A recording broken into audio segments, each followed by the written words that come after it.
Good evening.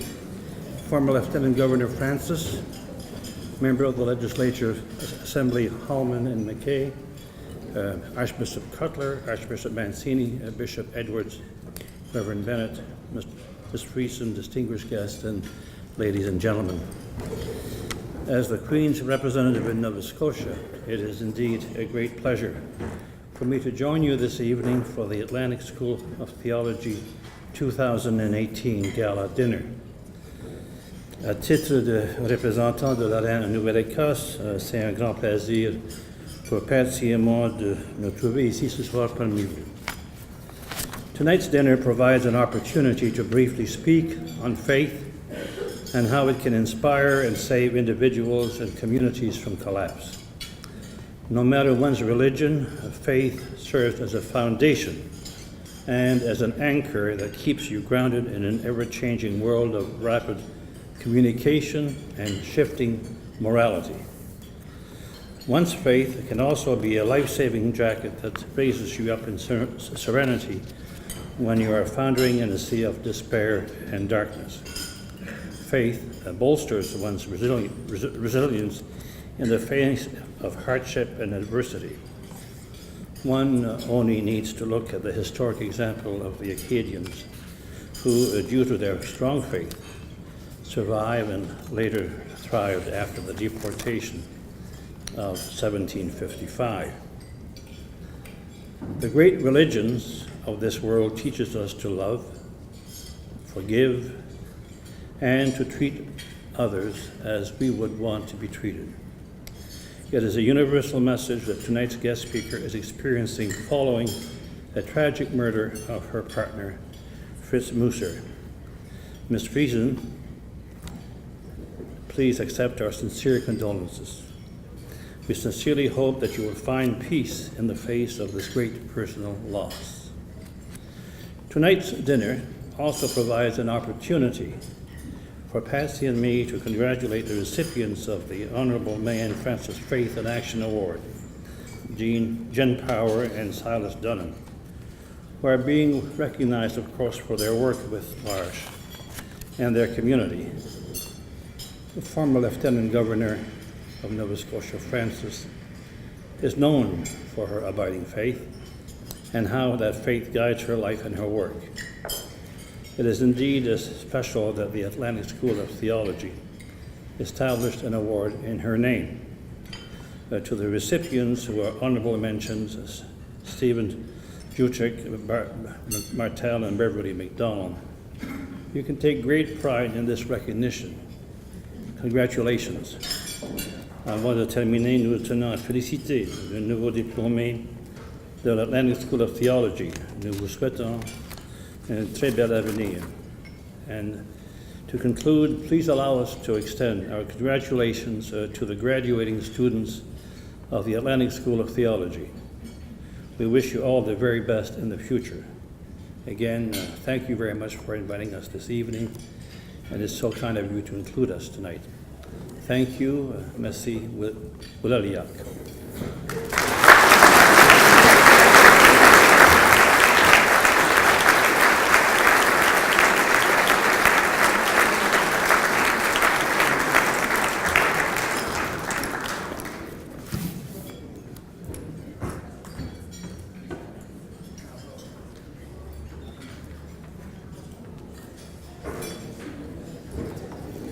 Thank you very much, Your Honors. It's really been a delight to have you here this evening.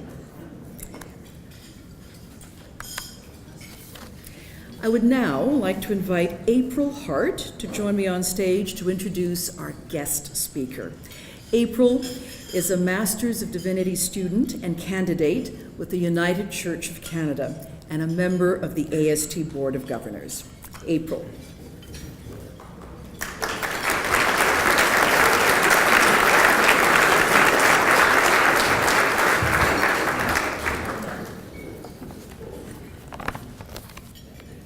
Good evening. It is my pleasure tonight to introduce to you our guest speaker this evening, Rebekah Friesen. I've known Rebekah for about 8 years now.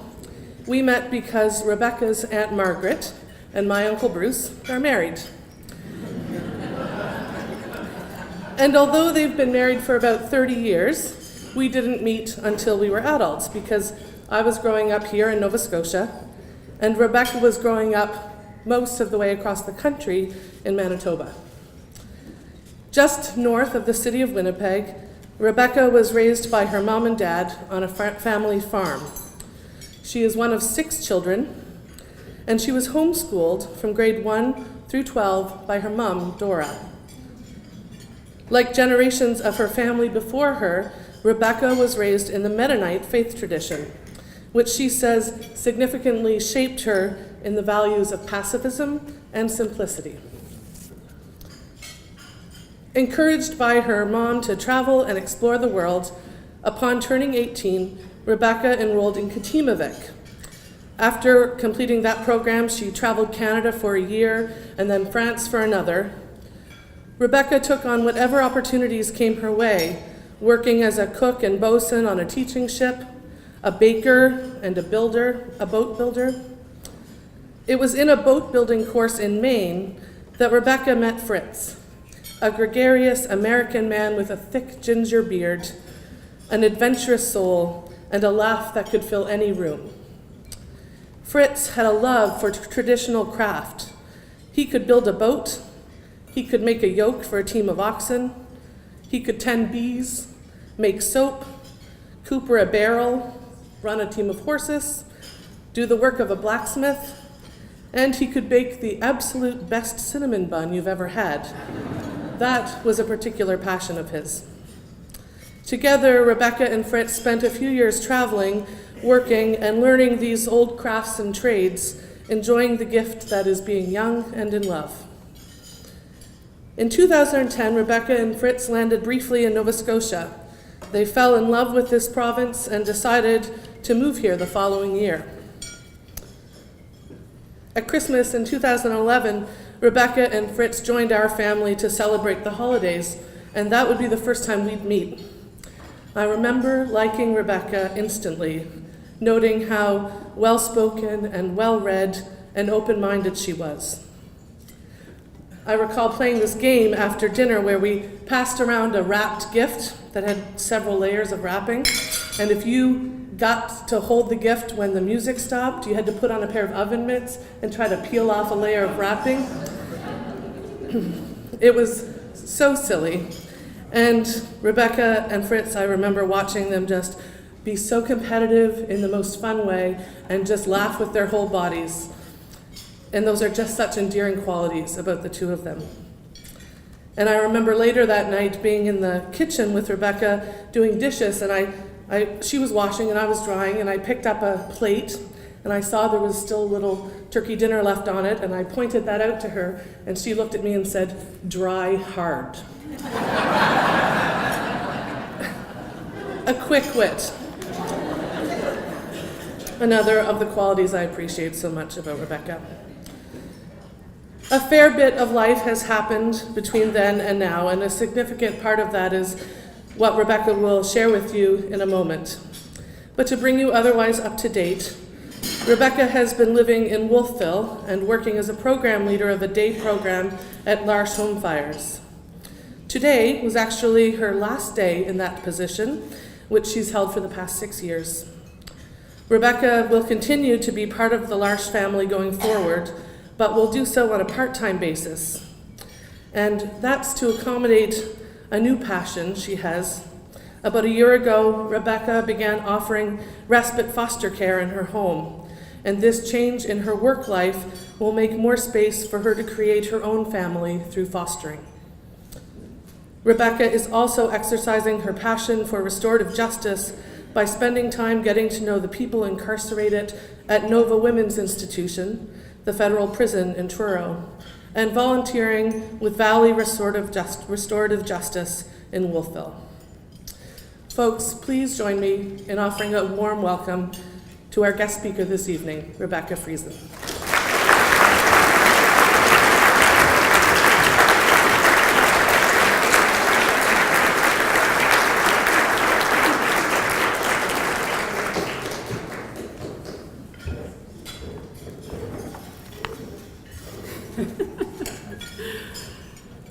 So, good Good evening. I'm very grateful that the opportunity AST has given me to come here and share some of my story with you tonight. I'm only marginally less nervous than I was at my last public speaking engagement, a 4-H public speaking competition when I was 12. So I'd forgotten to bring indoor shoes. And there I was in my farm-soiled white Sorel boots. I'm sure a lot of you can picture exactly what they look like because you've grown up in Canada, contemplating the mortification of clumping up on stage in them. My mom, seeing my impending adolescent shutdown, offered me her shoes. And when I told her that I'd been asked to come and speak to you tonight, she said she really wished she could be here, and then offered to send me a pair of her shoes. Yeah.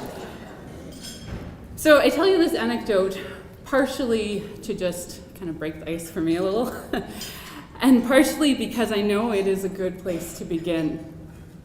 Much of what we are called to be as humans, who we are called to be as humans, can be discovered when putting ourselves in someone else's shoes. Through stories, we have the chance to experience a bit of someone else's life, and sometimes this changes how we think and feel.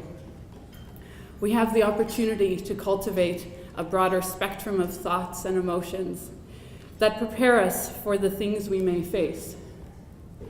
In the past year and a half, I've had a lot of opportunity to think about my responses and how I came to them.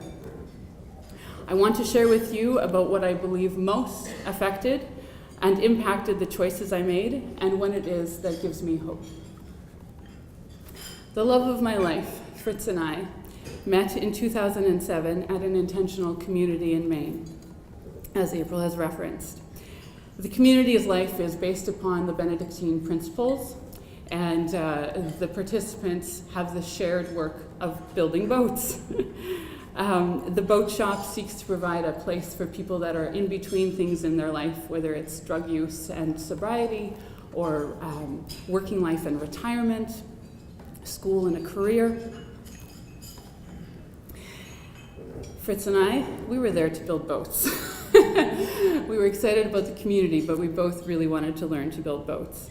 And maybe we bonded over that, or maybe I fell in love with his adventurous and kind spirit.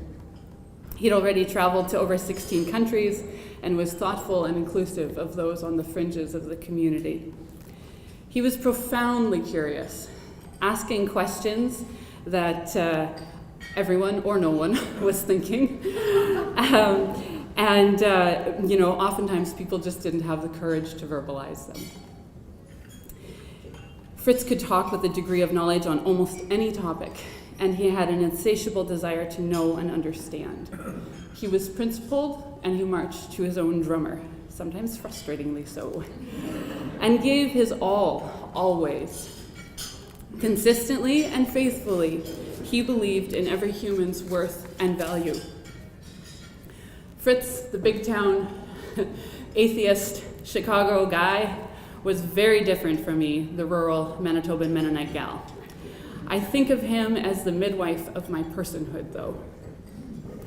Over our years of getting to know each other, his openness and questions enabled me to say things aloud that my soul had been whispering. He helped me to explore my prejudices and judgments, particularly as they related to judging people by their actions without seeking to understand extenuating circumstances. It is not that Fritz wanted to excuse the harmful actions of others, but he so believed in the goodness of humanity that he needed to understand how things had gone wrong, to understand how our goodness could be overridden by fear and sometimes violence.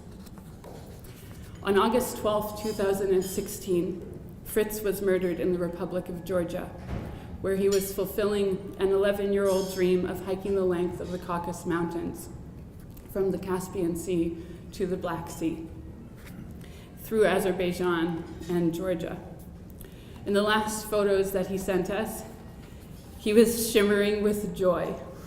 He was doing what he did best, connecting with a place and its people.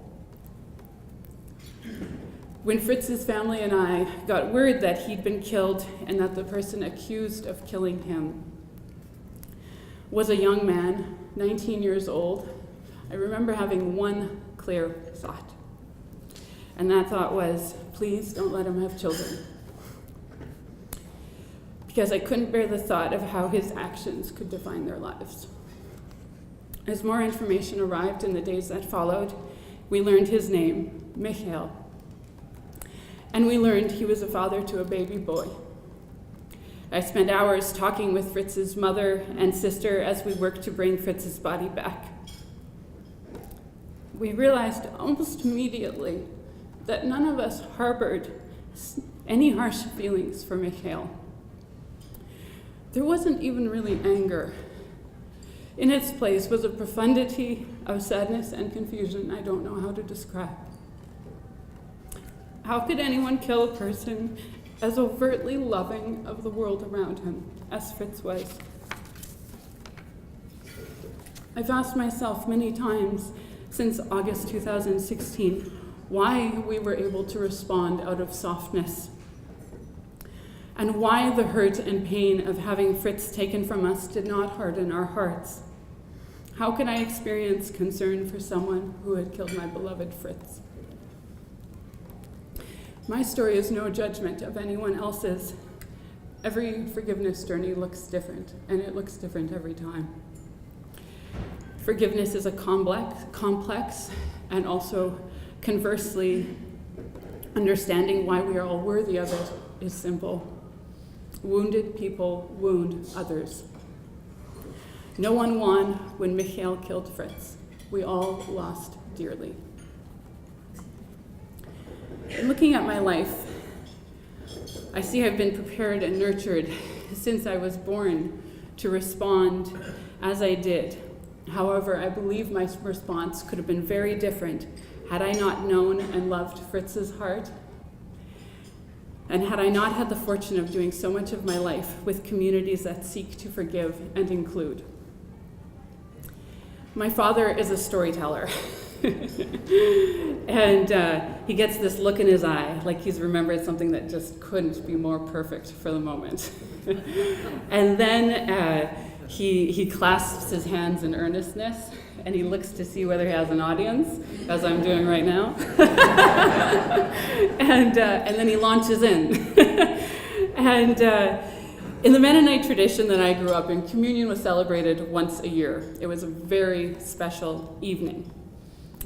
And on the way to the church for this service, my dad would make an annual appeal of the people that he was driving with for forgiveness in order to arrive blameless and ready for communion.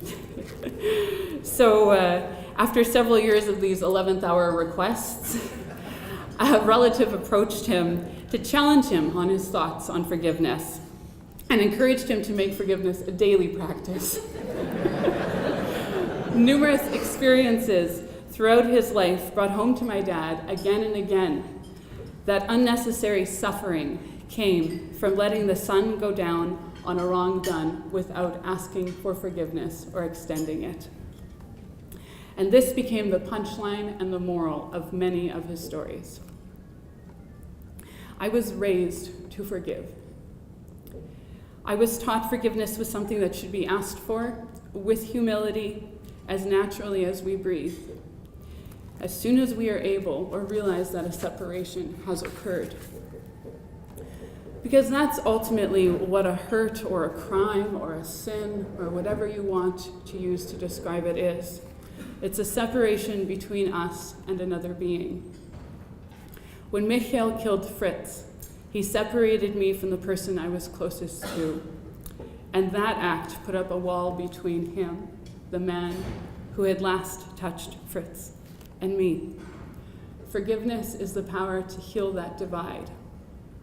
It has allowed me to come together with humans that I otherwise likely would have wanted nothing to do with, to restore hope, to free each other, to bring peace, and to bring rest. I know my life today would be very different if, to quote a core member living in L'Arche, Ukraine, I carried what Michael did to Fritz as a stone in my soul. Some people have asked me why the weight of forgiving is so often put on victims. And I have two thoughts. All of us, victim or offender, have needed or will need forgiveness at some point in our lives. We have all offended, and we have all been victims. Secondly, we can choose to see it as a weight, or we can choose to see it as power.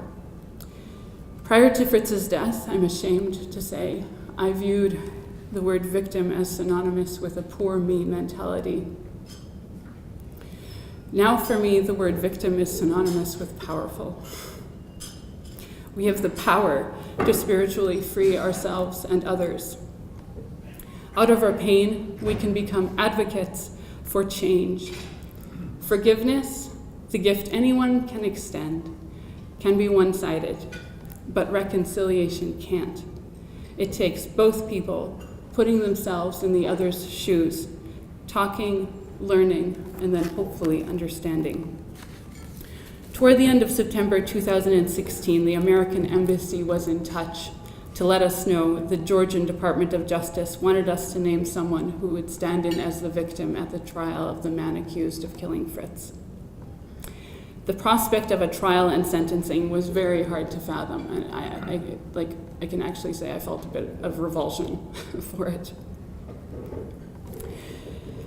It felt so messed up, the potential of someone going to prison for killing Fritz. Prison, a place he felt had few, if any, redemptive qualities. In fact, Fritz had been spending his time hiking, ruminating on one thought. And he did this in his other kind of big journeys in life. He oftentimes went with one thought that he really chewed on. And this time it had been how to start a humane, respectful, and these are his words, humane, respectful, recidivism-reducing, reformative, and rehabilitative charter prison. Big dream. Fritz's family and I wrestled with whether to go to the trial. Would our presence feel punishing for Michael and his family? We realized that if it had been one of us who had died, that Fritz would have shown up for us, simply to state by his presence that we were loved.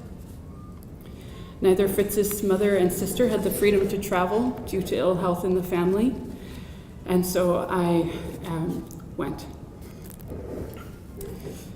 We knew that Fritz would want us to pursue as restorative a process as possible when approaching the trial. So in our hearts, what we wanted to do was we wanted to sit down with Michael, and we wanted to tell him who Fritz was, and we wanted to hear about his life and who he was, and understand how we had all come to be in that place. I wanted to be able to be there to tell him that I believed Fritz would still believe him to be a good person at his essence, capable of loving and being loved, worthy. The day of Michael's trial, December 7th, 2016, I arrived at the courthouse early, hoping to waylay the translator who would be translating for me and brief them on what it was that I wanted to say to Michael. We were inside waiting when one of Fritz's Georgian friends recognized that Michael's grandmother was sitting a couple of meters from us. And in that moment, I didn't really think, but it felt like my heart left my body. It so wanted to connect with hers. I went over and I knelt in front of her, and I took her hand in mine and I kissed it. And in hindsight, I see that kneeling and kissing someone's hand, they're ways of making yourself small and saying, I won't harm you. And my father, much to my childhood chagrin, had often kissed the hands of friends and strangers coming to our home. And so again, he shows up there. We both started to cry. Michael had been raised by his grandparents, we learned, and they hadn't been allowed to see him since he'd been taken into custody in August. We'd permanently lost Fritz, the son who had always been the one his parents called first, the beloved uncle who laughed at his niece's fart jokes. inspiration and friend to many, and the person who knew me best. Michael's grandmother said that they'd heard we were angry. And I told her that we were devastated, but that anger hadn't been part of our experience, that we thought about them lots and agonized about whether and how to contact them. And we wanted to tell them that we forgave Michael and did not hold his family responsible in any way. So as this conversation is happening with the help of a friend, another friend came over to me and pressed into my hand one of these buttons. So Fritz had a button made up when he entered Georgia, and it says, "Free hugs," because that was who Fritz was. And after he died, his friends had replicas of the buttons made. And when I gave it to Michael's grandmother, she said, she put it on immediately, and she said, "I'm going to wear this as a sign of your forgiveness, because in the village, people have been telling us it's our fault that Michael killed Fritz because we raised him." Reconciliation for me came in that time with Michael's family, in hearing about them, the lives that they've lived, in feeling Michael's grandmother walk across the courtroom to sit beside me and take my hand. Through the work of those facilitating restorative justice in Georgia, I'd been given the opportunity to address Michael in court.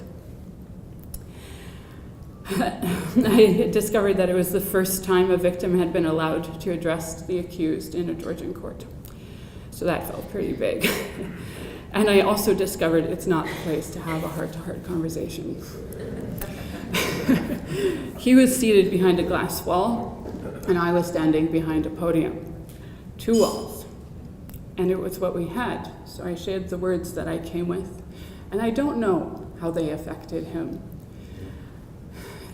I don't know whether they had any meaning or impact for him. But it felt so right to be there, speaking life into that day that could have otherwise only included death and separation. Sometimes this part of the story feels like a non-story. I remind myself it's not finished. It is in process, and I don't know the ending. Fritz's family and I want contact with Michael. We want to know why he did what he did. We still want to tell him who Fritz was. We want to know what he can do and what he needs help with to change the course of his life. While we wait for time to unfold, I'm seeking to understand the justice system here in Canada, and if any of you want to talk to me about your experience in that area, I am very open, and I would be so interested in learning from you. I want to get to know people incarcerated in our prisons. I want to hear who they are and how they came to be there. I want to ask the people I do life with and meet, what is justice? Who is justice for? Is it for communities? Is it for society? Is it for people who have done wrong or people who have had wrongs committed against them? Do we want to use it to punish or to heal? I feel people of faith have been given a pretty strong mandate by the work of the Truth and Reconciliation Commission. We have the opportunity to make reconciliation our life's work, to be people of healing through intentionally teaching our children forgiveness, teaching our children and our communities forgiveness. Desmond Tutu has written a book called The Book of Forgiving, and in it he talks about his belief and also the research that is showing that forgiveness is a skill and its skills can be taught. So yes, I have been struggling whether to use the word implore, but I implore you to teach people about forgiveness. Teach what you know. April Hart pointed out in a conversation that we were having earlier today that we're living in an era where many historic hurts are finally surfacing or surfacing again, and we have a role to play in this. We can actively and with great gentleness and boldness reach out and seek to understand, seek to change, seek to forgive, and to be forgiven. I witness and experience this in my daily life with corps members at L'Arche. They've continued my education in remaining in the present, dealing authentically and openly with hurts that come in the course of doing life with people, and continuing to live in joy.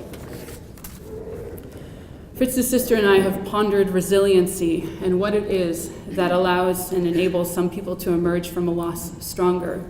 And for both of us, a key has been gratitude. Another of my father's pet topics is, in everything give thanks. And it sometimes felt a little bit lacking in compassion when he would face my childhood woes with the question, have you given thanks for this yet? But after Fritz died, I found myself gravitating towards stories from Syria, particularly those of Syrian women who oftentimes had lost everything because of the war and the upheaval in their countries. My heart broke again and again at how the war there altered their lives, taking from them so many of those and that which they loved. It's been very helpful to remember not to take for granted that which I still have. Humans have been living loss since the beginning of time. People have survived so much more. I will survive this. How am I going to choose to live it? With bitterness or with gratitude? In closing, I want to say, listen to the stories of others and share yours. Grow compassionate love, gratitude, and hope. These are simple ways to heal our world. So thank you.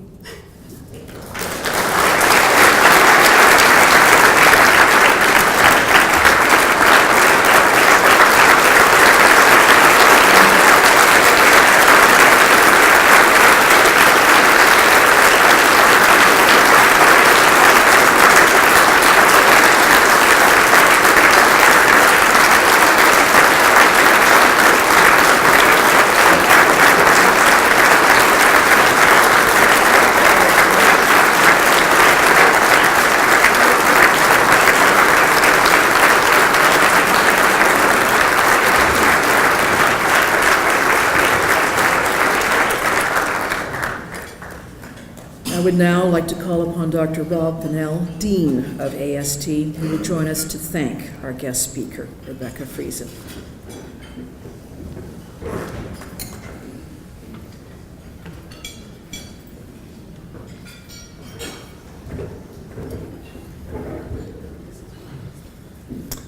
Rebekah, thank you so much.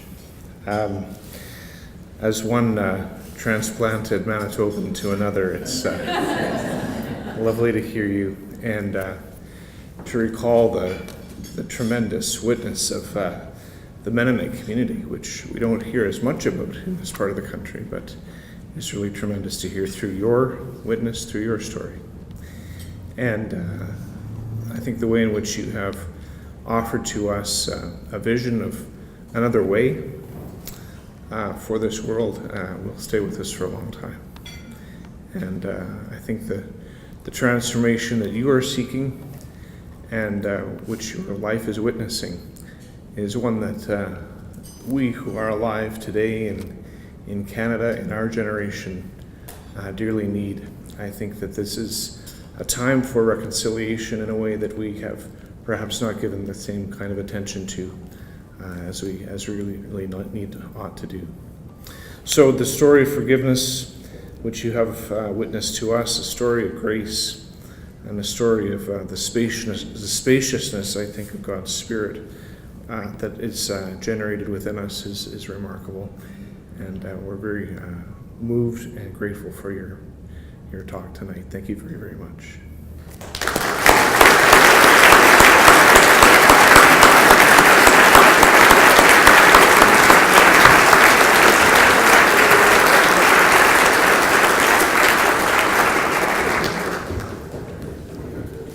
Thank you very much, Ron.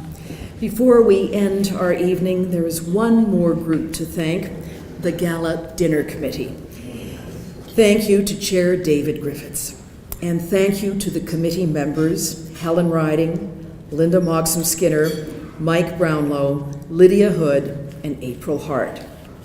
A reminder that everyone is welcome to attend Convocation tomorrow morning. That will start at 11, and it will take place at St. Andrew's United Church on Roby Street.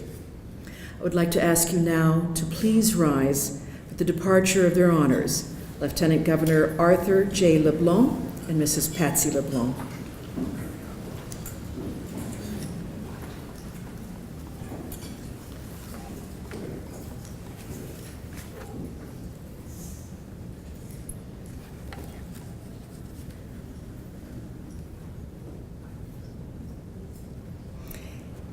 Thank you very much for joining us this evening in support of the Atlantic School of Theology. I think you'll agree it was a very powerful and moving evening. Thank you.